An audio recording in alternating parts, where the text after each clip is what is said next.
Heidi Stang is off again today, but we're looking at a book about the South Shore that's being released next month. Plus, there's a piece of land that's being protected in northern Wisconsin. So let's go around the Northland, city by city. A new book is exploring the natural and human histories of Lake Superior's South Shore, all the way from Superior to Sault Ste. Marie. Impermanence, Life and Loss on Superior's South Shore will be released on January 9th. It's part memoir, part travelogue, and part natural and cultural history. Author Sue Leaf will be in Duluth on January 23rd to discuss her new book over at the Zenith Bookstore.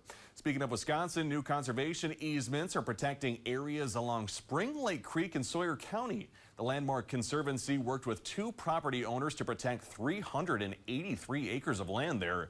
The newly protected areas are next to property that had already been conserved, creating an area of more than 900 acres that are now permanently protected. Spring Lake Creek is a tributary to the Namakagon River. Landmark Conservancy has now protected 2,600 acres across Sawyer County.